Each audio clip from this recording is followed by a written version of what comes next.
ጤና ይስጥልን የተወደዳችሁና የተከበራችሁ የገበያ ሚዲያ ተከታታዮቻችን እንደምን አላችሁ? የምዕራፍ 2 የመረጥንላችሁን ኢኮኖሚያዊና ማህበራዊ መረጃዎቻችንን ይዘንላችሁ ቀርበናል። ከመረጃዎቹ ጋር መላኩ ደምሰው ነኝ። በቅድሚያም ርዕስቶችን እናስቀድም። የቀጠለውን የጤና ባለሙያዎች ጥያቄና የሥራ ማቆም አድማን ተከትሎ ተጨማሪ የማሳሰቢያ መግለጫ በዛሬው ዕለት መሰጠቱ ተሰምቷል። መግለጫውን የምናጋራችሁ ይሆናል። በዛሬው ዕለት በደረሰውና እጅግ በጣም አሳዛኝ በሆነው ትራፊክ አደጋ የበርካታ ወገኖች ሕይወት ማለፉ ተነግሯል። እናደርሳችኋለን። በሕዝብ ተወካዮች ምክር ቤት አባላት ክርክርና ጥያቄ ያስነሳው አክሲዮን ላለመግዛት የተወሰነውን ውሳኔ ይዘናል። በዝርዝር እናጋራችኋለን።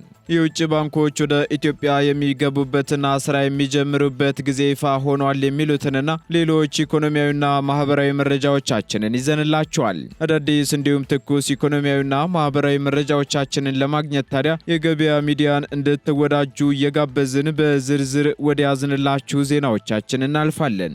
በመዲናችን አዲስ አበባ በሁለት ዲፕሎማቶች መንደር በአፍሪካ ሲዲሲና በቻድ ኤምባሲ መሃል በማራኪ የኮሪደር ልማት ደምቆ የሚታየው ዴምሲ ሪል ስቴት አዲስ ብሎክ መልቀቃችንን እያበሰርን ከአነስተኛ ወለል ጀምሮ በመረጡት የፍሎር አማራጭ ማግኘት ይችላሉ። በለቡ መብራት 65000 ካሬ ላይ የተንጣለሉ ግንባታቸው ከ30 እስከ 50% በደረሱ ብሎክ ከስቱዲዮ እስከ ባለ 4 መኝታ ቤቶችን በካሬ 78000 ብር አለያም 431000 ብር ቅድመ ክፍያ በመክፈል የቤት ባለቤት ይሁኑ እንሎታለን። 60% በሚደርስ የረጅም ጊዜ ባንክ አማራጭ ከወለድ ነጻ አገልግሎት ጋር አመቻችተናል። ቀድሞ ለሚመጡ ለ10 ዕድለኞች እስከ 30% የሚደርስ ቅናሽም አዘጋጅተናል። ለበለጠ መረጃና ለቢሮ ቀጠሮ እንዲሁም ሳይት ለመጎብኘት በ0968 7272 29 ላይ አሊያም በ0920 22 1458 ላይ አሁኑኑ ይደውሉ። የኤሌክትሪክ ኃይል ማከፋፈያ ጣቢያ የሌላቸው አካባቢዎች ላይ አዳዲስ ግንባታዎች እየተደረጉ መሆኑን የኢትዮጵያ ኤሌክትሪክ ኃይል አስታወቀም። ከዚህ ቀደም የኤሌክትሪክ ኃይል ለመጠቀም የሚያስችል ምንም አይነት የኃይል ማከፋፈያ ጣቢያ የሌላቸው አካባቢዎች ላይ አዳዲስ ግንባታዎችን እያከናወነ እንደሚገኝ የኢትዮጵያ ኤሌክትሪክ ኃይል አስታውቋል። በዚህም የኃይል ማስተላለፊያ ጣቢያዎችን ለህብረተሰቡ ለማድረስ የማስተላለፊያ መስመሮች ተተክለው በከተሞች ውስጥ ይገነባሉ ሲሉ የገለጹት ተቋሙ የኮሚኒኬሽን ዳይሬክተሩ ሞገስ መኮንን ናቸው። ዳይሬክተሩ አክለውም አዳዲስ ከሚገነቡት ውስጥ ደግሞ በደቡብ ኢትዮጵያ ክልል ባሉ ወረዳዎች ላይ የሚገነቡ የማከፋፈያ ጣቢያዎች መኖራቸውንም አንስተዋል። እነዚህ ቦታዎች ላይም ለረጅም ዓመታት ምንም አይነት የኤሌክትሪክ አገልግሎት መሰረተ ልማት ያልነበራቸው በመሆናቸው ኃይልን ተደራሽ ከማድረግ አንጻር ትልቅ አስተዋጽኦ እንደሚኖራቸውም ገልጸዋል። በዚህም በአጠቃላይ በሀገር አቀፍ ደረጃ ተቋሙ የሚያስተዳድራቸው ወደ 194 የሚደርሱ የማከፋፈያ ጣቢያዎች መኖራቸውንም ዳይሬክተሩ ተናግረዋል። ከዚህ በተጨማሪም የማከፋፈያ ጣቢያዎች ኖረው ነገር ግን ተጨማሪ ኃይል በሚያስፈልግበት ጊዜ ከተሞች ያላቸውን የኢኮኖሚ ደረጃ ታሳቢ ያደረገ ተጨማሪ ግንባታ እንደሚከናወንም ገልጸዋል። እነዚህ ማከፋፈያ ጣቢያዎች ትልቅ አገልግሎታቸውንም ተደራሽ የሆነ ኤሌክትሪክን መፍጠርና ከኃይል ማመንጫዎች የመጣውን ኃይል ተቀብሎ ወደሚፈለገው አካባቢ እንዲያጓጉዝ ለማስተላለፊያ መስመር ዝግጁ ማድረግ እንደሆነም አስረድተዋል። ኢትዮጵያ ከአፍሪካ ፋይናንስ ኮርፖሬሽን አክሲዮን ላለመግዛት ያሳለፈችውን ውሳኔ ተከትሎ በሕዝብ ተወካዮች ምክር ቤት አባላት ጥያቄ ማስነሳቱ ተነገረም። ኢትዮጵያ ከ2 ዓመታት በፊት መቀመጫውን ናይጄሪያ ሌጎስ ያደረገውን የአፍሪካ ፋይናንስ ኮርፖሬሽን አባል ለመሆን የስምምነት ፊርማ የፈረመች ሲሆን የባለ አክሲዮንነት ድርሻ ሳይኖራት መሆኑ ግን ከአባላቱ ትችት ደርሶባታል ተብሏል። በዚህም የምክር ቤቱ አባላት ካነሷቸው ጥያቄዎች መካከል የአፍሪካ ፋይናንስ ኮርፖሬሽን ለአባል አገሮች የግልና መንግስታዊ ተቋማት ብድር በመስጠት የሚታወቅ ሲሆን ኢትዮጵያ አባል ለመሆን በፈረመችው ስምምነት ውስጥም በሁለት ጉዳዮች ላይ ለምን ተአቅቦ አደረገች የሚለው ይገኝበታል። በተጨማሪም ኮርፖሬሽኑ ለትርፍ የተቋቋመና ከፍተኛ አክሲዮን ላላቸው ሀገራት የተሻለ ትርፍ የሚያከፋፍል በመሆኑ ኢትዮጵያ አክሲዮን ላለመግዛት መወሰኗ ከኮርፖሬሽኑ ሊገኝ የሚችለውን አቅም ቢያሳጣትስ በማለት የምክር ቤቱ አባላት ጥያቄያቸውን አቅርበዋል። እንዲሁም የስምምነት ሰነዱ ላይ ደግሞ ለኢትዮጵያ የግል ድርጅቶች ብድር እንዳይሰጥ የሚል ይዘት መኖሩ ደግሞ ሌላው በምክር ቤቱ አባላት የቀረበ ጥያቄ መሆኑን ሪፖርተር ጋዜጣ አስነብቧል። የተነሱ ጥያቄዎችን ተከትሎ ምላሽ የሰጡት የገንዘብ ሚኒስትር ዴታው ዶክተር ኢዮብ ተካልኝ ሲሆኑ ኢትዮጵያ የአፍሪካ ፋይናንስ ኮርፖሬሽን አባል እንድትሆን ጥያቄ ከቀረበ ብዙ ጊዜ አስቆጥሯል ብለው ኢትዮጵያ በዓለም ባንክ ውስጥ አክሲዮን ያላትና ትሬድ ኤንድ ዴቨሎፕመንት ባንክ ወይንም ኮሜሳ ባንክ ውስጥ ትልቅ አክሲዮን እንዳላትም ተናግረዋል። ዶክተር ኢዮብ በምላሻቸው አክለውም የአፍሪካ ፋይናንስ ኮርፖሬሽን ላይ በተአቅቦ አባል የሆንን ሲሆን ከዚህ ተቋም አክሲዮን መግዛትና ትርፍ ማግኘት ይቻላል፣ ነገር ግን አሁን አክሲዮን ለመግዛት ጊዜው አይደለም ብለዋል። ኮርፖሬሽኑ የአፍሪካ ፋይናንስ ኮርፖሬሽን ለግዙፍ የመሰረተ ልማትና ኢንቨስትመንት ፕሮጀክቶች ብድር የሚያቀርብ ተቋም ነው ያሉት ዶክተር ኢዮብ ኢትዮጵያን በቀጣይ ብዙ እቅዶች ስላሏት የተቋሙን አባልነት ለመቀበል ተወስኗል ማለታቸውንም ዘገባው ጠቅሷል። በ2007 ዓ.ም ዋና መቀመጫውን ናይጄሪያ ሌጎስ አድርጎ የተመሰረተው ተቋም ለአፍሪካ ሀገራት ለመሰረተ ልማት ግንባታ፣ ለተፈጥሮ ሀብት ልማት፣ ለኢንዱስትሪና ሌሎች ስራዎች የገንዘብና የቴክኒክ ድጋፍ በማድረግ ላይ መሆኑም ተነግሯል።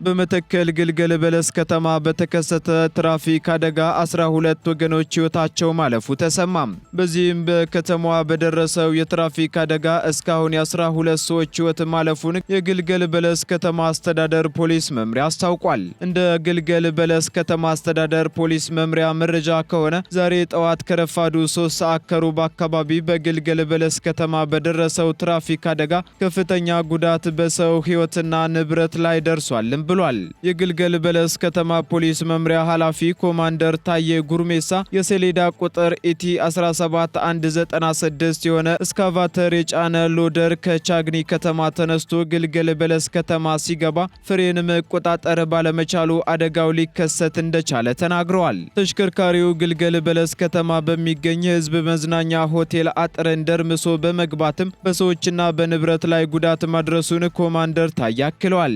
በአደጋው እስካሁን ድረስም የ12 ሰዎች አስከሬን በአካባቢው ማህበረሰብና በጸጥታ ኃይሉ ርብርብ መገኘቱን ተናግረዋል። ተሽከርካሪ ወደ ከተማው ሲገባም የፍሬን ችግር የነበረበት በመሆኑ በከተማው መግቢያ ኬላ ላይ ለፍተሻ መቆም አለመቻሉን ጠቁመዋል።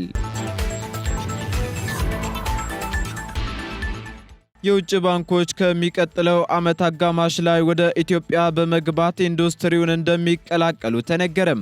ይህም የተባለው ደግሞ ባሳለፍነው ሐሙስ ማለትም ግንቦት 7 ቀን 2017 የኢትዮጵያ ፋይናንስ ፎረም መክፈቻ ፕሮግራም ላይ ሲሆን በዚህም መንግስት የፋይናንስ ዘርፉን በተመለከተ በቀጣይ ከሚተገብራቸው ፖሊሲዎችና አዳዲስ እርምጃዎች መካከል አንዱ የውጭ ባንኮችን ስራ ማስጀመር መሆኑ ተጠቅሷል። የውጭ ባንኮች ስራ ለመጀመር በተያዘው እቅድ መሰረት የመጀመሪያዎቹ የውጭ ሀገራት ባንኮች በ2025 መጨረሻ ወደ ስራ እንደሚገቡና ለዚህም አስፈላጊ የሆኑ ዝግጅቶች መደረጋቸውን የኢትዮጵያ ብሔራዊ ባንክ ገዢ አቶ ማሞ ምህረቱ ተናግረዋል። ይሁን እንጂ የውጭ ባንኮች ወደ ኢትዮጵያ እንደሚገቡ የብሔራዊ ባንክ ገዢው ቢጠቅሱም የትኞቹ የውጭ ባንኮች ሊገቡ እንደሚችሉ ግን አልተነገረም። በሌላ በኩል ደግሞ የውጭ ባንኮች እንዳይገቡ እንቅፋት ይሆናቸዋል ተብለው ይጠቀሱ የነበሩ አንዳንድ መመሪያዎች ባንኮች ይገባሉ ተብሎ ከተጠቀሰው ጊዜ ቀደም ብሎ እንደሚስተካከልም ተነግሯል። በዚህም ደግሞ የውጭ ባንኮች ቢገቡ አይቀበሏቸውም ተብለው ሲጠቀሱ ከነበሩ መመሪያዎች መካከልም በአሁኑ ወቅት ባንኮች በአስገዳጅነት እንዲገዙ የሚገደዱት ቦንዶችና የ18 በመቶ የብድር ገደብ ጣሪያ ይገኙበታል። በኢትዮጵያ ቢዝነስ ፎረም ላይ የኢትዮጵያ ብሔራዊ ባንክ ገዢ እንደገለጹትም እነዚህ መመሪያዎች እንዲሻሩና ለዚህም ቀነ ገደብ መቀመጡን አስታውቀዋል። ይህ በእንዲህ እንዳለ የማክሮ ኢኮኖሚ ማሻሻያዎች ከተደረጉ በኋላ የታዩ ለውጦችንም በተመለከተ የዋጋ ግሽበትን ከ30 በመቶ ወደ 13.6 በመቶ ማውረድ መቻሉ ተጠቅሷል። በዚህም የባንኮች የገንዘብ ገበያ ከ628 ቢሊዮን ብር በላይ መገበያየት መቻሉንም ሪፎርሙ ያስገኘው ውጤት መሆኑ ተነግሯል። እንዲሁም የወጪ ንግድ ገቢ 108 በመቶ እድገት ማስመዝገቡና የአገልግሎቶችና የገንዘብ ዝውውሮች መጨመር፣ የካፒታል ፍሰት እድገት ማሳየትና የብሔራዊ ባንክ የውጭ ምንዛሬ ክምችት በ200% ጭማሪ ማሳየቱ በራሱ ትልቅ ለውጥ በመሆኑ ኢትዮጵያ በፋይናንስ ዘርፉ እያሳየች ያለችውን ለውጥ እንደሚያሳይ ይኸው የገዢ ማብራሪያ ያመለክታል። በተጨማሪም የመንግስት የብድር ምጣኔን በተመለከተ ማብራሪያ የሰጡት አቶ ማሞ ከዚህ ቀደም መንግስት ከውጭ ያገኝ ከነበረው ብድር ሌላ ከሀገር ውስጥ የተበደረው ብድር የፈጠረው ጫና ለዋጋ ግሽበት እድገት ትልቅ አስተዋጽኦ እንደነበረው አስታውቀዋል። እንዲሁም የኢትዮጵያ የፋይናንስ ዘርፍም ሌሎች ሀገራት ከደረሱበት ደረጃ ጋር ሲነጻጸር አሁንም ዝቅተኛ ደረጃ ላይ እንደሚገኝ የተናገሩት ገዢው ይህንን ለማሻሻልም ባለድርሻ አካላት ከማክሮ ኢኮኖሚ ማሻሻያው ጋር በተናበበ መልኩ የራሳቸውን አስተዋጽኦ ሊያበረክቱ እንደሚገባም ተናግረዋል።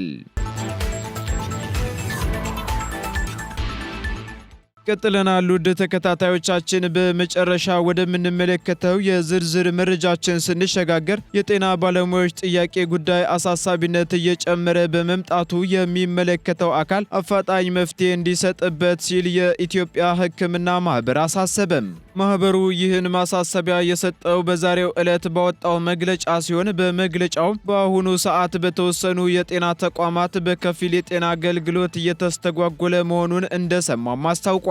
በመሆኑም ማህበሩ ትኩረት ይሻሉ ያላቸውን ጉዳዮች በመግለጫው በማንሳትም የሚመለከተው አካል ትኩረት እንዲሰጥበት ጥሪ አቅርቧል። በዚሁ መሰረት ሐኪሞች በሚያነሷቸው ጥያቄዎች ማለትም የደሞዝ ማነስ፣ የጥቅማ ጥቅም፣ የስራ ቦታ ደህንነት እንደ ኢትዮጵያ ሕክምና ማህበር ተገቢ መሆኑን እንደሚቀበልና ለረጅም ጊዜያት ለሚመለከተው ባለድርሻ አካልም ጉዳዩን ሲያቀርብና ሲሰራበት እንደቆየ ገልጿል።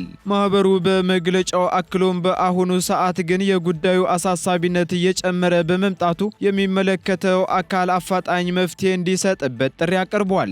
እንዲሁም አሁን ያለው ሁኔታ ማለትም የጤና አገልግሎቱና የመማር ማስተማር ሂደቱ በምንም አይነት ደረጃ ቢሆን መስተጓጎሉ ማህበረሰቡን፣ የጤና ባለሙያውን እንዲሁም የጤና ስርዓቱን እጅግ ሊጎዳ የሚችል መሆኑንም አንስቷል። በዚህም ይህ ጉዳይ ወደ ተባባሰ ደረጃ ከመድረሱ በፊት የጤና ሚኒስቴርና የሚመለከታቸው ባለድርሻ አካላት ከባለሙያዎቹ ጋር በመሆን አፋጣኝ የሆነ ሀገራዊ ውይይት በየደረጃው እንዲያካሂዱና ችግሮቹ በውይይት እንዲፈቱ እንዲደረግ ማህበሩ ጥሪ አቅርቧል። በተጨማሪም የጤና ባለሙያዎች አሁን ካለው ሁኔታ ጋር ተያይዞ በተለያዩ ቦታዎች ለእስር እየተዳረጉ መሆኑን በመግለጽም ባለሙያዎቹ ከእስር እንዲፈቱና ወደ ስራ ገበታቸው ተመልሰው ለማህበረሰቡ አገልግሎቱን እንዲሰጡ ቢደረግ የተሻለ እንደሆነ እንዲሁም በዚህ ረገድም ከሚመለከታቸው አካላት አስፈላጊውን እገዛ እንዲደረግ በመግለጫው አሳስቧል። የተወደዳችሁና የተከበራችሁ የገበያ ሚዲያ ተከታታዮቻችን ለምዕራፍ 2 ያዝንላችሁ ኢኮኖሚያዊና ማህበራዊ መረጃዎቻችን እነዚህን ይመስሉ ነበር። አዳዲስ እንዲሁም ትኩስ ኢኮኖሚያዊና ማህበራዊ መረጃዎቻችንን ለማግኘት ታዲያ የገበያ ሚዲያን እንድትወዳጁ እንጋብዛለን። ሰናይ ጊዜን ተመኘን።